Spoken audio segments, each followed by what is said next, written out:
experts. And we start with our friend from Liverpool, Dr. Rao Vallabhaneni, and he has been in and out of India several times, and he's doing some very complex aortic, endovascular, and other kinds of surgical and endovascular work. And Rao has been an expert with us in earlier presentations also. So welcome to you, Rao. We have with us Professor Vijay Trihan, who's a master in non-conventional interventions, and that's why he came to my mind, because superior mesenteric artery is something challenging for cardiologists and even for interventional radiologists. They keep doing a lot of procedures on it, but these are not very common cases we see. And Dr. Vijay Trihan has a deep understanding of the skills which are required for such kind of procedures. So welcome to you. I have Dr. Priya Jagia with me, who's a professor at All India Institute of Medical Sciences in the Department of Radiology. And Dr. Priya has been very active participant with us in the Cardiovascular Therapeutics Forum. And she has great understanding of imaging and radiological interventions. And this would be her forte, so it'll be great to learn her insights today. And Dr. Satvik is a recent star. He's working at the GV Pant at the Gangaram Hospital. And I'm very fond of him because he's a very articulate person. He does some very complex vascular, surgical, as well as endovascular work. So it's great to have this expert panel. Vimal Someshwar is, we know for a long time. He's been the president, probably still the president of the Radiological Society of India. And he has done all kinds of complex and complicated endovascular interventions on the peripheral vascular tree, and he has a great understanding of how to carry out these procedures even in very tricky, difficult situations. So Vimal, we will request you to introduce your case today, and then we'll take opinion from the panel. Great. Thanks, Atul and the team that is there. So I'm sure we have always had a challenge when we have to handle a case of SMA thrombosis. And if you know that the basic challenge is the incidence is very low, and therefore the suspicion for the disease is very low right at the outset. So when a clinician first sees the patient, he's always not sure about the diagnosis, because the patient invariably comes with standard pain in abdomen, some nausea, vomiting. And I think the most crucial clinical diagnosis would be that if patient has stopped passing gas, would be one of the things that one should look at. And the incidence in any of the surgical emergency is as low as less than 0.1%. The only problem with this disease is you've got to make an early diagnosis and may start with the treatment as early as possible, because the mortality associated is as high as 50%. And most common thing is probably embolus coming from the heart or the aorta. But the other causes for SMA thrombosis is a plaque rupture or a local thrombosis within the SMA. Non-obstructive mesenteric ischemia is another rare condition, and should not forget the venous thrombosis that can also cause problem in these patients. So can you go up next slide, please? So basically we know that the SMA drains about 15 to 35% of the total cardiac output. And only when the blood supply reduces by about 50%, that one would get a bowel ischemia.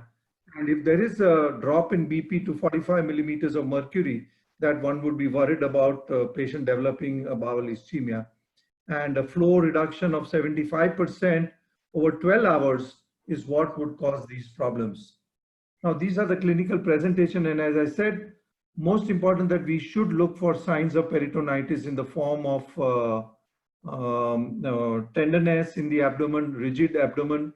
And if the patient is passing blood, one should make a clinical diagnosis of bowel ischemia as one of the things. Can you go up? We'll forget about the investigations, should be as early as possible, and treatment would start for infection, electrolyte imbalance, and if there is a suspicion of infarction and perforation, one should start treatment as early, and arterial thrombosis should be treated by any of the methods. Now we know investigation point of view, today CT scan is probably the most gold standard investigations, highly specific to confirm the diagnosis. If you look at dilated bowel loops, reduced visceral enhancement is probably one of the things that would tell us if there is air in the bowel wall and free air in the peritoneum, that would say that the bowel is infarcted. And gas in the portal vein is another good sign to look for, though rare. But if you see that, then you know there is bowel wall infarction. And obviously, if you see thrombosis in the artery and calcification would tell you that there is a chance of SMA thrombosis. Next slide. So this, I had a couple of few cases recently, so I'm going to show you one of them. So this is a 45-year-old female who came with acute onset pain in abdomen, and this was for 2 days. There was diffuse pain. It would worsen with food, and there was no vomiting, fever, diarrhea, or constipation. And on examination, the abdomen was soft, and there was tenderness. The bowel sounds were still present.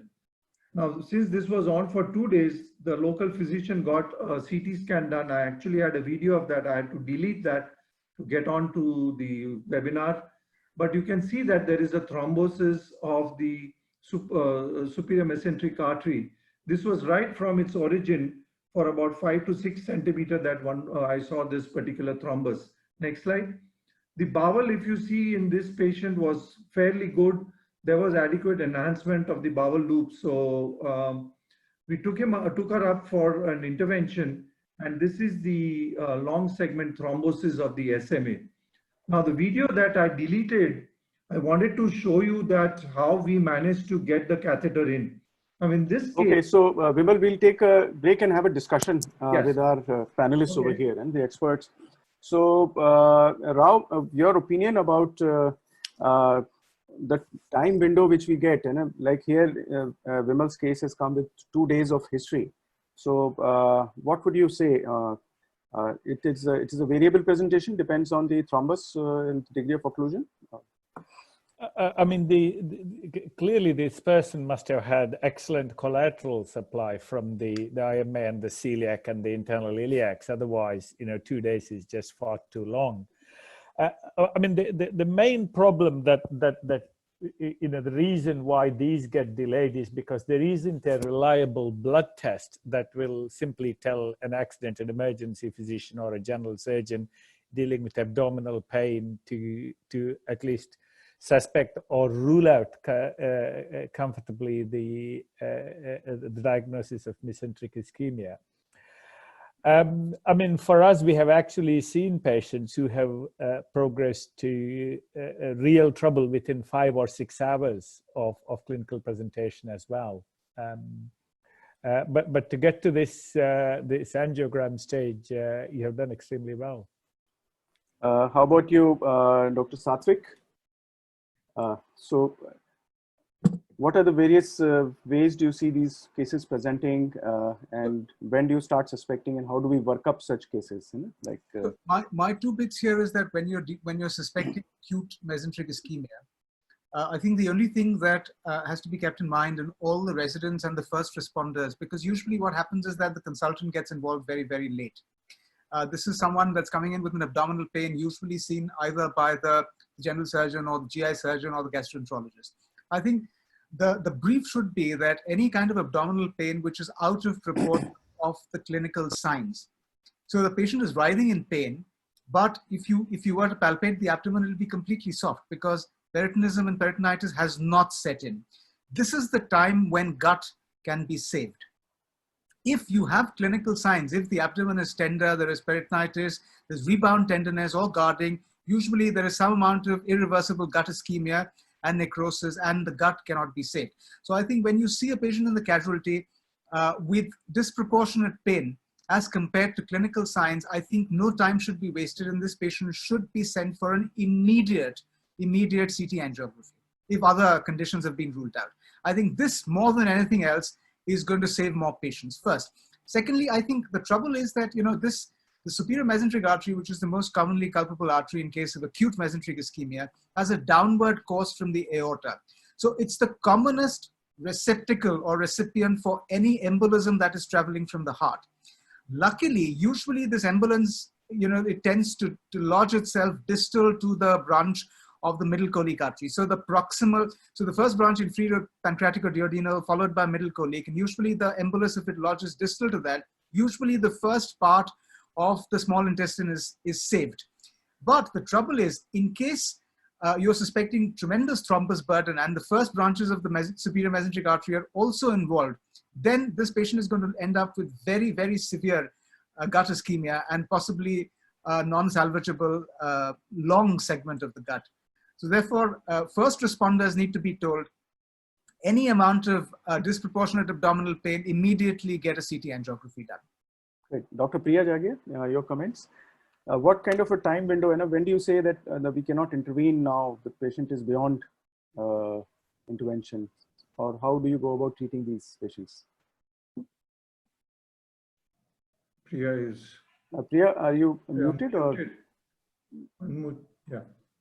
Yes. Yeah, I was muted. Yeah. So, I would also like to reiterate that the level of the suspicion should be high, especially, for example, if in emergency the patient has had a history of AF and then he's coming with. So you're thinking along the lines, if he's a patient who has high chances of having embolism, embolic disease, or a thrombotic tendency, then CT angio should be immediately asked for. Secondly, if you ask when to intervene, we usually intervene within 8 hours, actually. The true acute condition, but majority of our patients are actually chronic mesenteric ischemia. Yeah. They hardly, so reach on time.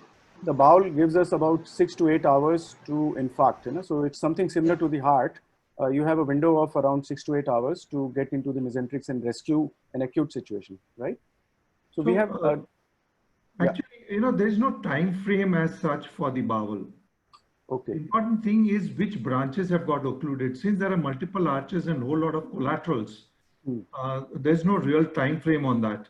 What is important is on a CT that if you see these signs of infarction, that would tell you, or clinically, as Satwik said, that this is, bowel tenderness, rigidity, signs of peritonitis. That would tell you that, okay, this bowel is infarcted and probably laparotomy would be a best choice in these patients rather than going for endovascular or something. So this is what probably would be the way to look at it. I don't think so there's a time frame given for the bowel as such. This is partly because the majority of our patients are acute on chronic, so they do have a good collateralization in place where they will come for the acute side. Rao, you wanted to make a comment? I mean, it's kind of clinical presentations do vary. I mean, with excellent primary care in England, undiagnosed AF has become kind of increasingly rare. And with that change in clinical picture, the traditional textbook presentation of sudden onset of abdominal pain with kind of, pain disproportionate with clinical features is we don't actually see that anymore. That may well be the presentation in societies and areas where acute embolism is still the main reason why people get ischemia. For us, at least half of the people do look atherosclerotic, they're smokers with the typical features of a bit emaciated, etc., with a degree of chronic ischemia. For us, the vast majority of the clinical, actually, from a history, clinical features point of view, there isn't really anything to tell whether it is mesenteric ischemia or some other abdominal pain. But fortunately, what has happened is that for acute abdominal pain, whatever the clinical features are, CT scan has pretty much become the primary modality of investigation in everybody. And the vast majority of the radiographers who actually do a standard investigation in portal venous phase, when they see features of mesenteric ischemia, they actually give a second injection and do an arterial phase, unless the patient has got some acute renal failure or something where they will still discuss.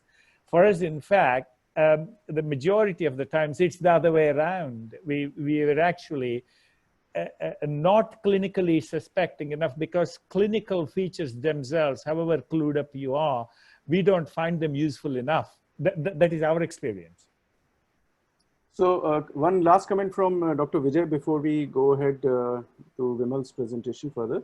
So Dr. Vijay, you as a cardiologist see a lot of atrial fibrillation patients, but still, are you surprised that you are not seeing so many of embolisms to the superior mesenteric artery, or we are not diagnosing them?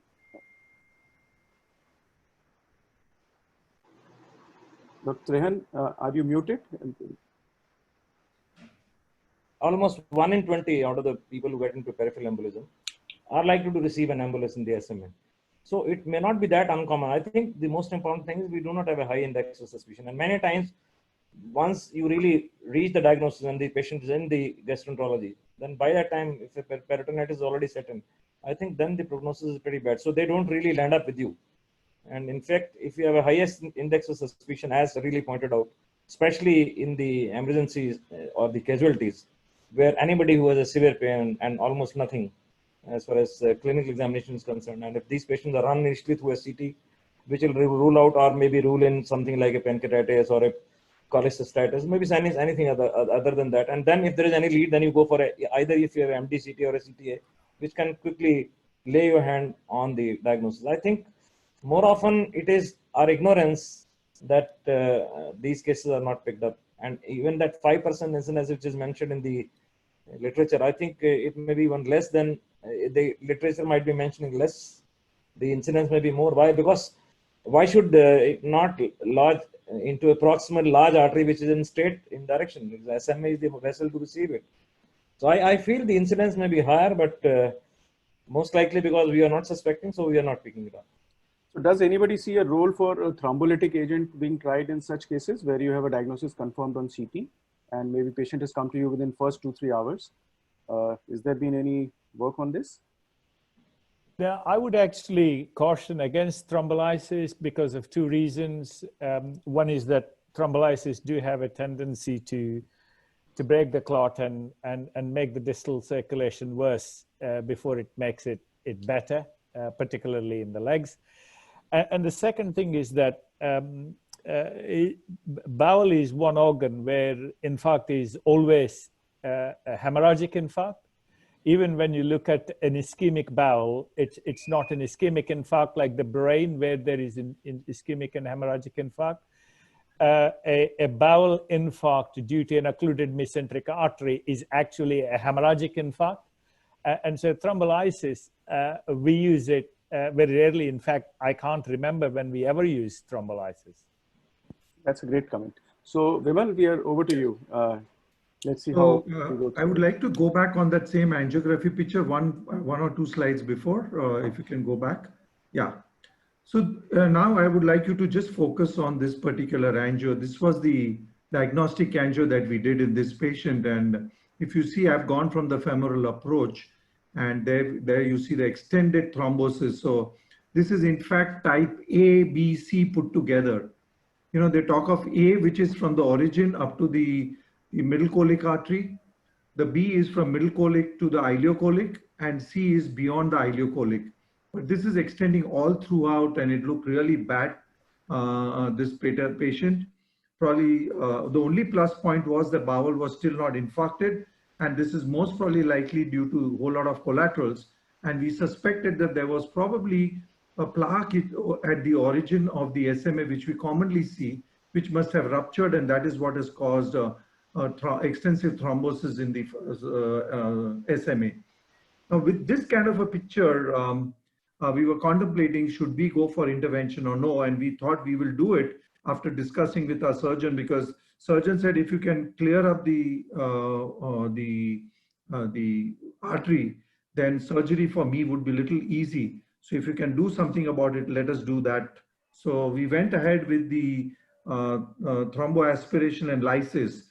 Now, very important is, you know, if you see the arterial course, and this is the sidewinder catheter which is there and the ostium of the superior mesenteric artery, and we wanted to go there, one would think of coming into SMA from the brachial approach, but we were going from the femoral because we wanted to take a large size aspiration catheter.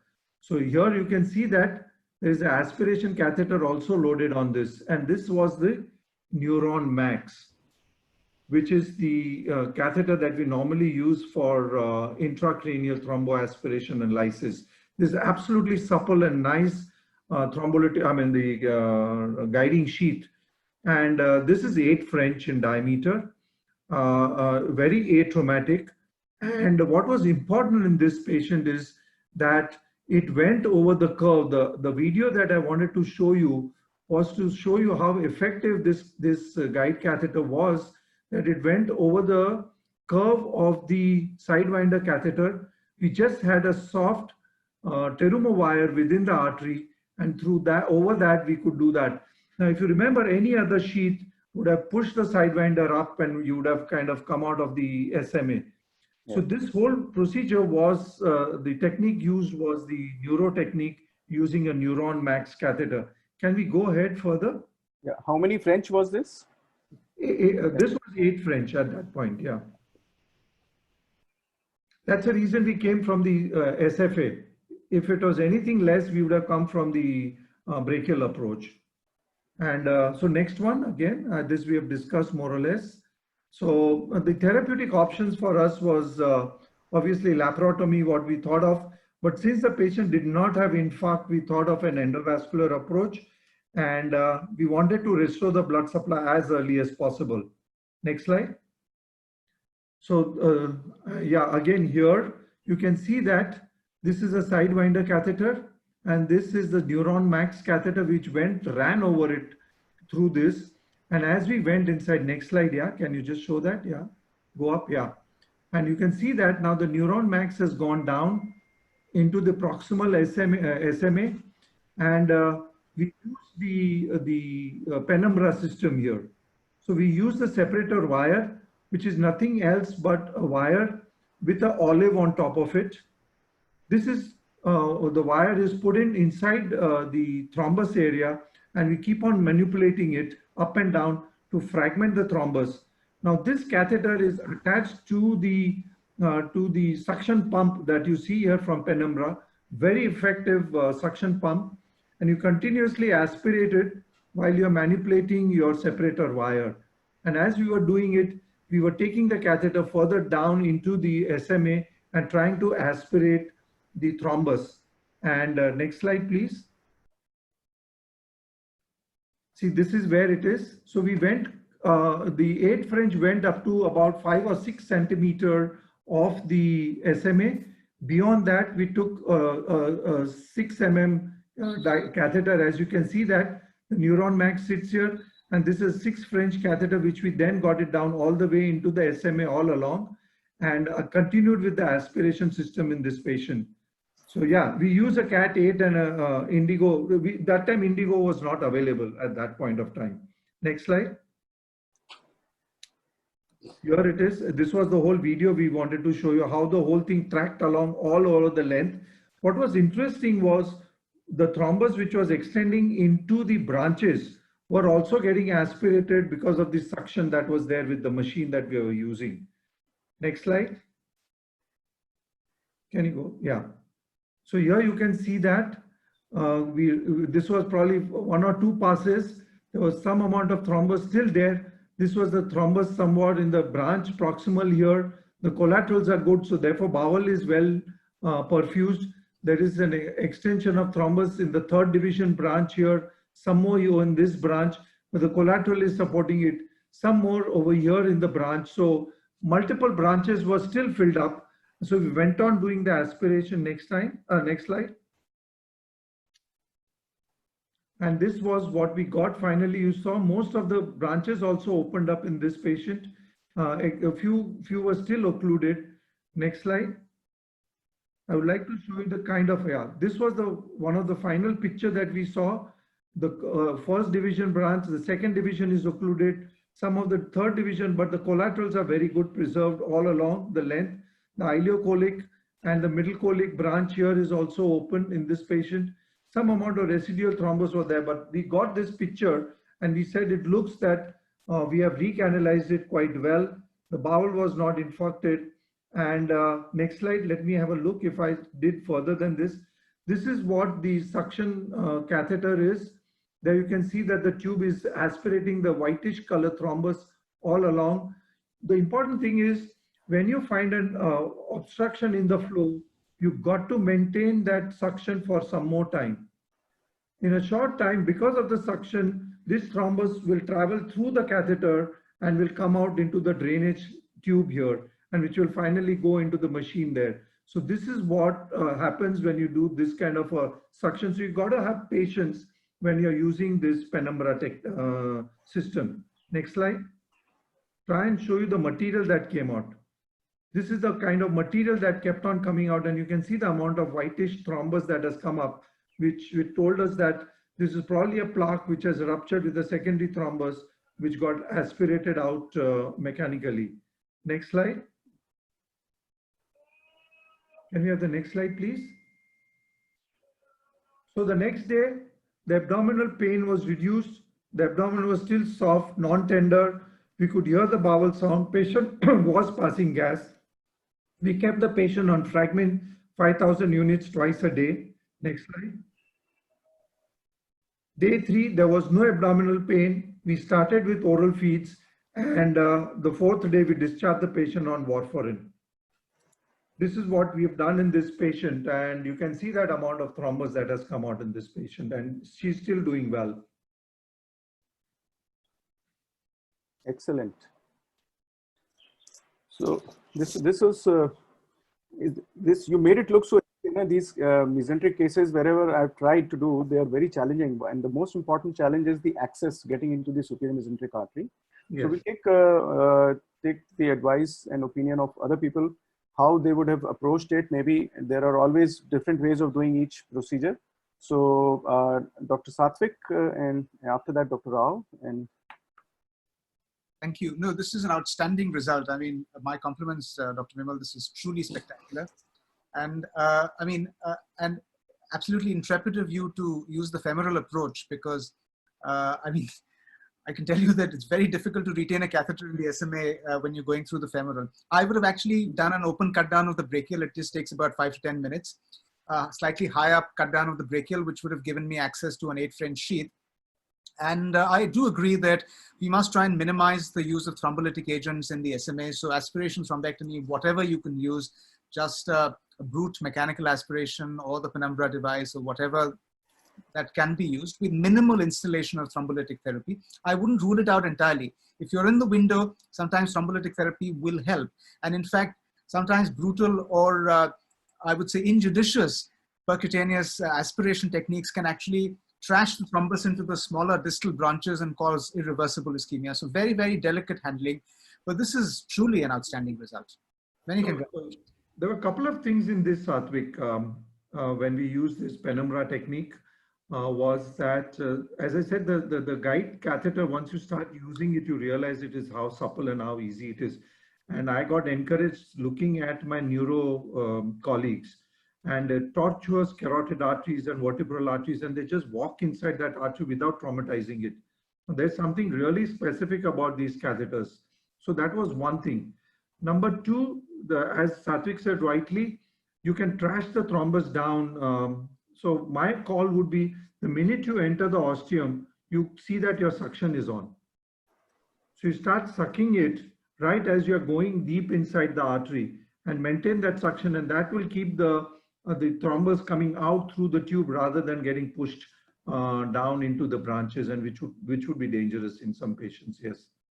So Rao, would you use some other approach? Would you prefer to use a brachial approach here in this case? I mean, clearly, Vimal is trying to keep his friendly vascular surgeon, in bed comfortably while he's working hard, saving lives. I use mid-brachial to go coaxial with 12 French all the time for branched EVARs. So, not even 8. You actually can take 12 French sheet down the arch from mid-brachial. Even little old ladies tolerate that extremely well. That would have been my choice, largely because if you needed to have put in a stent, etc., it is much easier. And obviously, no one in the panel or probably the audience need to be reminded as to how easy it is to track things down the SMA from the brachial, while how difficult it is to do it from the bottom. However, I have had the misfortune of having to fish out clots a couple of times from the groin using indigo, when a fenestrated repair has resulted in intraoperative clots that fell down the SMA as a complication of what I was doing that needed to be fished out. The couple of things that come through my mind is that when I'm handling mesenteric vessels, including renals, this can be controversial, but I use GTN. I tend to instill GTN a couple of times if required, at a concentration of 100 micrograms per ml, because the instrumentation itself can cause vasospasm, which they could do without. And the second thing is that when I see that kind of very whitish, almost pale whitish thrombus extracted from anywhere in the arterial tree, whether it is SMA, which is rare, or more frequently from the legs, etc., that can be something exotic like a myxoma or so, which we do tend to pick up where I work about once every 2 to 3 years. Maybe I have to send 20 or so for histopathology. The majority of them come back as platelet thrombi, but I do worry about them. Unless it is a blood clot. There is a difference between a blood clot and an organized thrombus, and all organized thrombi, whatever the color, including particularly the white ones, get sent for histopathology. And the third thing I would say is that we have learned to have a low threshold for laparotomy, and our general surgical colleagues who do everything else laparoscopically also prefer to do laparotomies rather than laparoscopies in these people. I mean, they are the experts, we don't argue. After we have done a percutaneous mesenteric intervention, a laparotomy to look if there are any patchy necrosis before they clinically become apparent and make the patient a bit sick is actually worth doing. And while I'm on that subject, if clinically you suspect critical mesenteric ischemia, particularly in a chronic mesenteric ischemia case, we had situations wherein a laparotomy showed what was considered to be an unremarkable bowel, but in fact, which was at cellular level heavily ischemic, and they either deteriorate or get better with an intervention. So it's a complex area. But finally, one thing I would echo what Satwik said is that this is the kind of case that Vimal shows just to make us all jealous as to the repertoire he has. On one day he shows us how he treats a type 2 endoleak, and the next day the mesenteric ischemia. Congratulations again, Vimal. Yeah, great. Priya and then Dr. Vijay, your comments. I would like to actually just say that brachial is a fairly big artery, and 8F should not be a problem. The only problem is the spasm. So once you take care of that, 8 rather we have been putting 9 French also easy. So you don't actually need to cut down. So probably I would have gone to the brachial route. Right. And yes, like Dr. Rao said, we always, in any visceral artery, last injection always we give GTN and make sure that whatever residual spasm we are seeing, residual stenosis we are seeing is not because of spasm and is a real one, or vice versa. Dr. Vijay Trehan.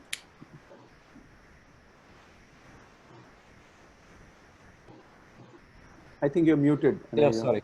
Yeah. We use a lot of delta jam rather than using nitroglycerin. We feel that the arterial spasm can be better handled with delta jam. And as far as this case is concerned, I think we really do not know as to what really happened in this vessel. Was this vessel already having some atherosclerotic plaque? Of course, this was a youngish patient, female, 45.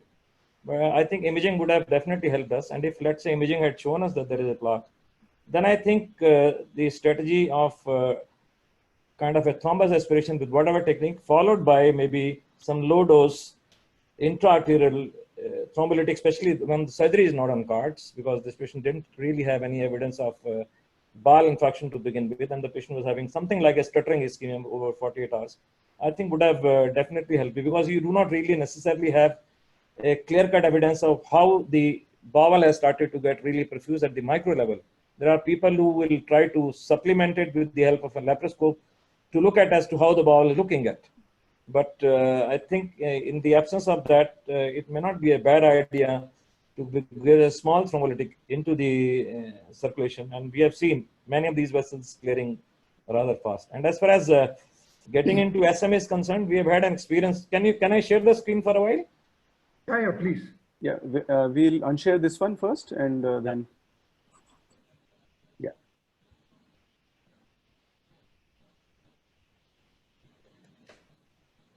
So in the meantime, while you share, let me throw this question. As per protocol, once you have dealt with an acute mesenteric ischemia, is it advisable to do a laparotomy for looking at the bowel before you leave the patient alone? In all cases, or patients who have had ischemia for at least 6 to 8 hours? So what would be your call, Dr. Amrish and Vimal and Priya? Yeah. So with your permission, if I could just address a couple of other things before I take that question. I was seeing the chat box and somebody's mentioned the role of D-dimers for acute mesenteric ischemia. Now, they have a very high sensitivity, no doubt, but the trouble is turnaround time. So from the time a sample is collected till you get the report, it can take easily 4 hours. There are some rapid D-dimer kits available which can actually narrow the turnaround time to about 40 minutes, but usually they're not available in most hospitals. So it's a complete waste of time. I think when you're in that window, the best thing to do is a quick CT angio and make a decision and leave nothing for speculation. Secondly, about the brachial, I think the reason why we've gravitated towards a cut down of the brachial, because we find that anything above 6 French in most Indian patients, you tend to have complications of the brachial, either thrombosis or pseudoaneurysm or something like that. Also, if it's a slightly high puncture, because the arteries in the brachial sheath, the blood tends to dissect into the sheath and cause severe neuralgic pain. So I think, which is why we've thought that it's a 5-minute exposure and about 10-minute closure. So we find that it's the safest thing when you're doing something above 6 French or 7 French in the brachial. Thirdly, to answer your question, I think in our practice, what we tend to do with acute mesenteric ischemia is that if there are the slightest abdominal signs, which is guarding or rebound tenderness, then I would not waste time in usually in an intervention. I would rather take this patient up in collaboration with the GI surgeon for a laparotomy, and we have a fairly reasonable series of doing on-table SMA thrombectomies and embolectomies. We find that it's a very quick technique. At the same time, you can evaluate the gut and decide if the gut can be left alone or needs resection. And we find that, because what happens is that when there are signs, then you take this patient up, try aspiration, try thrombolysis, and in the meanwhile, the guarding might increase, might not increase. You might subject this patient to repeated CT angiograms. Usually these patients go into sepsis very, very soon because of translocation of gut organisms. So there is septicemia, there is deranged creatinine, and then this becomes a poor surgical candidate. So usually we find that with abdominal signs, I think the best thing to do is not to do an intervention, actually subject this patient to an immediate laparotomy and an on-table thromboembolectomy of the SMA. But if there are no signs, even after a successful intervention, I don't think there's any role for a laparotomy. Right. Dr. Vijay, we are seeing your screen. You wanted to show us a couple of slides. Are you able to see the screen? Sorry. Yeah, we are seeing your screen. Yeah. No, all I wanted to say was that I know it's pretty difficult to walk into the SMA. But let me just show you this case. This patient, of course, was not a acute mesenteric ischemia. It was a celiac totally gone. SMA was having occlusion, tight lesion. You can see that. Can you see that? Yeah. Well, we handled this with a stent. And then our task was to handle the celiac, which is flush with the aorta. We really don't have any access to it. But I think you can clearly see it, that this is a catheter which we are able to walk through the stent into the SMA. And then this is going like a inferior pancreatic duodenal connecting to superior pancreatic duodenal. to the GDA, to the right hepatic, to the confluence, and then this wire is going to the splenic. And not only this, I'm able to even take an IVUS catheter over it. And we are able to put the IVUS catheter at the trifurcation of the celiac into hepatic, left gastric, and splenic. And this is where you have the IVUS catheter there. And right angle to the IVUS catheter, I'm trying to wire with a 3-2 glide wire termo. And ultimately, you get into the aorta. And finally, you snare the wire down into the femoral. Then you dilate the ostial celiac axis, and you ultimately put a stent right from the aorta ostium to the trifurcation. And that's how you can end up in this. This can be done, means it is not that difficult. I think you have to use a so-called leopard sniffing technique. You have to walk in slowly. And we started with the 5 French guiding, which is from Bard, which is pretty soft. And once that catheter walks in, then I think you can take a stiff bar and you can advance anything over it. So I will say that fine. It is always a simple and good thing to get in touch with the surgeon, and maybe you can ease on your procedure. But I think the moment you start taking the help of surgeon, I think large part of your endovascular technique is defeated the moment you start looking towards the surgeon. And I think all of us should learn how to get into these vessels. I know they are difficult terrains, but once you start working, and then I think most of the times you can handle these cases. This is a really exotic case that you've shown us, and although it is different from what we were seeing from. That was just to show the excess. But this is really an exotic case, and I think we could spend more time on discussing this. No, I was in between. I just went to the internet and found out for my publication. This was already published. Wow, that's very interesting. So this is something like to retrograde coronary CTOs. Yeah, this is almost like that. So you've gone retrograde from the superior mesenteric artery into the branch, and then gone back into the superior mesenteric to inferior pancreatic duodenal to superior pancreatic duodenal to GDA, to right hepatic, to the confluence, then to splenic, and then took an intravascular ultrasound over it. And finally, on withdrawal of the IVUS catheter, we knew which is the target and how to go about from this. Excellent. So Atul, this is regularly done in interventions from GDA to SMA, SMA to GDA. Excellent. And I have a couple of cases in endo leaks also where we have come from SMA into the inferior mesenteric. Inferior mesenteric artery, yes. These collaterals are very good collaterals to work around. So this was about 8 years ago. Great. So we see, and that's the reason I got you people here together. And we've got so many stalwarts, and we've got so many things in their pockets, which we prompted at least Vijay to pull out one. So any last comments? Because I think we can handle these cases only if we do not have peritonitis. The moment you have any evidence of peritonitis, this is a chronic case. I think even in acute, I think it's because vast majority of the patients are diagnosed only at a time when they have some kind of a tenderness. And by the time we have any tenderness, I think these patients have peritonitis. The moment they have peritonitis, I think the ball is in the court of the surgeon. We get to see cases, or we get to possibly handle these cases before peritonitis.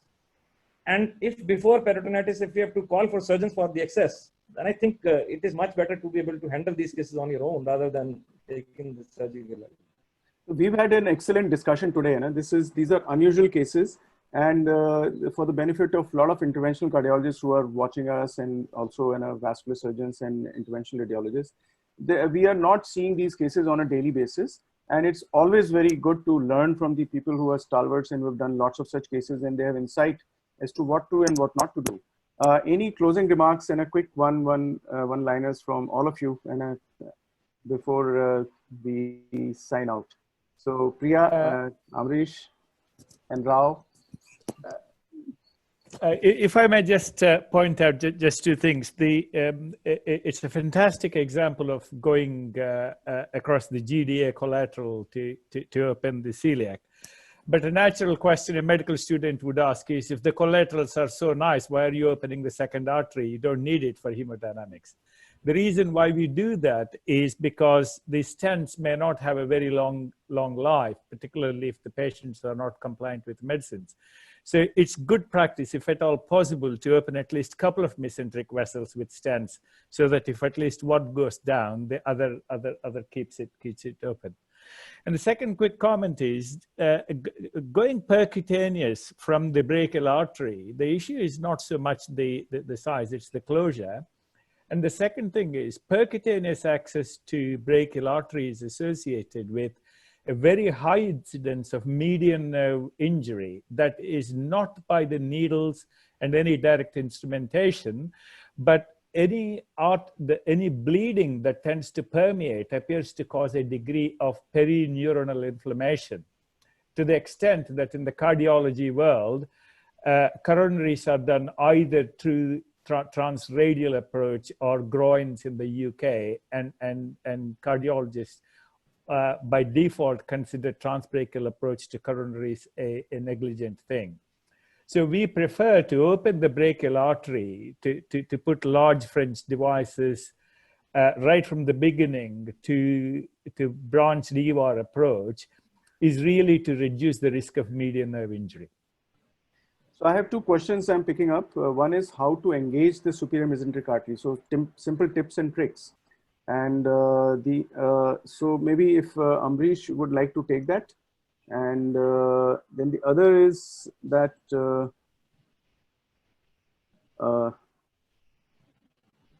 which stent do you put in the SMA ostium? So Amrish, would you like to take one of these questions, and then maybe Priya or Vimal could take the other one? So obviously, I mean, if you're coming from the brachial, you need a downward facing catheter, which is required to engage the SMA. And my advice to anyone who's doing this is actually not to try and engage the SMA with a wire, but try and hook the vessel with the catheter. That's a better technique. If you're going from below, you can choose one of the preformed SIM catheters to get into the SMA. And do a lateral view, right, for imaging. Lateral view, always a lateral. Lateral view. Because, one word of caution: a lot of practitioners might have floor-mounted C-arm machines, fluoroscopy units, and sometimes it's difficult to get a dead lateral position if you've got a floor-mounted machine. It's much easier to get a dead lateral position if you've got a ceiling-mounted machine. So you have to first, before attempting, my suggestion would be that before attempting an SMA intervention or a mesenteric celiac intervention, I think it's best to do a dummy run to make sure that you're able to get a dead lateral or a reasonably lateral position, because you don't want to get into a situation where you can't properly visualize the SMA. This can be very tricky. So if someone's not doing this on a regular basis and has a floor-mounted machine, it's best to check this on a dummy case with a dead lateral position. And the choice of stent? One simple suggestion for this dead lateral issue is that all these patients can always be made to a little right lateral. The moment the patient goes to right lateral, you do not necessarily need to go to dead lateral. Yeah, if your C-arm is not going to dead lateral, let the patient take a slight right lateral posture. Yeah, slight right lateral posture, you are just okay. Great. Just okay. What kind of stent do we advise in ostial SMA? Vimal, and then and then basically, close. These are large diameter vessels, anything 6-7 millimeters. And when it's an osteal lesion, you would use a balloon mounted stent would be your best choice in these patients. So any of these balloon mounted stents can be used. We know that we don't have any drug coated drug eluting stents at that size. So being a large vessel, I think balloon mounted stent is the best thing. Large means 8 or 9 millimeters usually, that's right? Yeah. 7 or 8 millimeters, yeah. 7 or 8. Yeah. 7 or 8 millimeters. Celiac may sometimes be bigger, up to 10. Which are invariably a 3-5 compatible systems. Yeah. So you will require a 7 French guide catheter or guide sheet. So we have some renal stents which are 7 millimeters. So 8 millimeters are rare to get. They go through 6 French also. Yeah, that goes to 6 French monorail system. How about you, Priya? What is your choice? Same, sir. Balloon mounted stent for the precise location. If you have a osteal lesion, so that's what we do. Excellent. The celiac axis could be 8-9 also. Right, celiac axis is, what is the usual average length of the celiac axis? And so because you need shorter stents over there, right? See, you will have to actually see, you have to end before the bifurcation. So, so the length has to be seen and measured before. So it has to be measured in the CT. Shorter, yeah. Unlike SMA, the length is much shorter. Longer, yeah. So, issue Another comes when there important is a as far long as dissection. yeah, Vimal, and then If there Vijay. is a long dissection either in celiac or SMA, Yeah. then in those cases you end up using sometime a self-expanding stent. But I have realized it that the self-expanding stent in SMA, the way the self-expanding stent works in the SFA, similarly in the SMA also the long segment does not work very well. But if it's a dissection, you may have to sometime use it. yeah, I remember having used a self-expanding covered stent in the SMA with a patient who had a blunt injury, and then there was a AV fistula between the SMA and the vein. Yes. And it was a dramatic improvement, once we put the covered stent, but it was very bulky. So again, the access was very important. And Dr. Vijay Trehan, your last comment. Yeah. As far as the choice of stent is concerned, the covered self-expanding stents, they have some kind of an anchor because the covering tries to stick to the wall. But as far as non-covered stents are concerned, I have an experience of using wall stent in these vessels, especially in celiac axis also. So one, of course, is that you will have to deploy a stent from distal to proximal, so it may be very, very difficult to position at the ostium. But even if you have been able to position at the ostium, you have to realize that many times these patients might have a tight narrowing at the celiac axis os. Distally, the vessel may be big, and proximally you have aorta. So these stents, self-expanding stents, especially if they are not covered stents, they tend to slip either distally or proximally. So I think it should be a big no for a self-expanding stent. Even if you have been able to deploy it well, I think there is a chance that it can slip proximally or distally because there is a lot of. Amrish, you have a last comment. In self-expanding, the basic philosophy is that you have to pre-dilate it very well. Yeah. This melanine that you're talking about. The question is, even if you dilate with the balloon, all these ostial areas have a lot of recoil. And since they have a lot of recoil, so dilating with the balloon and then putting a stent does not really give you a guarantee that the stent will be able to fully scaffold and keep things open. In the celiac axis, just remember there is a very frequent occurrence of median arcuate ligament. Yeah. And which does not require stent. Well, if we have already delineated that with CT, then you may know that this is extra arterial obstruction. Yes. Right. And does not necessarily need. One comment, Amrish, and then we are done. Just one comment and one observation. In response to Dr. Trehan's statement on wall stent, my only reservation there would be that as opposed to other self-expanding stents, which are nitinol stents, wall stent is an alloy stent, which has a significant amount of stainless steel, and it leads to significant forelengthening. So you have no control, particularly in a stenotic lesion, where this is going to end. So you'll end up, going well into the aorta. That's one. That was more than 25 years ago that we used it. Now they're not available. Somehow always available in your cath lab. The other observation, I think, just something that we did not touch upon, but it could be of interest to everyone present, would be that one phenomenon which is noted in some cases of chronic mesenteric ischemia is that if one of the vessels is occluded, or I'll put it across in the other way, usually most cases of visceral aneurysms involving the celiac and the SMA usually have the other vessel completely stenosed or occluded. What that means is that if this is a SMA aneurysm, usually you'll find that the celiac ostium or celiac axis is occluded and vice versa. If it's a celiac aneurysm, the SMA will be occluded. It has something to do with fluid mechanics and how high pressure tends to be diverted through the other circulation. And that can be a challenging case to handle, because what will happen is that, let's say you have to deal with a celiac aneurysm and the SMA is occluded, and you have to then decide how to tackle that, because you might require a combination of and sometimes these aneurysms could be at the trifurcation of the celiac trunk. Right. So you'll have to decide which to preserve, which to coil, the SMA, whether to open up or not. Because if, let's say, the stent from the celiac trunk into the common hepatic were to occlude and the SMA is gone, then this patient ends up with a crisis. So that is, again, it's a discussion for another day, but that pertains to... That's a very interesting observation. Yeah. Hartwig, just to complete this, these flow-related aneurysms are well known all over the body. So if there is a collateral circulation, if one of the arteries is occluded, there is excessive flow through the other side, and this is very commonly seen in the intracranial circulation. Right. So this is a very common tendency. So we have had excellent case presented today, which was a very complex and very well performed. and also a very interesting case in from Dr. Vijay Trehan also. And the discussions were so indulging, and I did not want to leave it, but we are going beyond time. And really want to thank all of you for sparing this time and discussing out. And believe me, there are a lot of people who are going to benefit from our discussions today, including me. So thank you very much to all of you for joining us for this session. And we look forward to having you again for more learning and sharing with each other. Thank you very much. Bye-bye, all of you. Good night. Thank you very much. Thank Bye, you very much. everyone.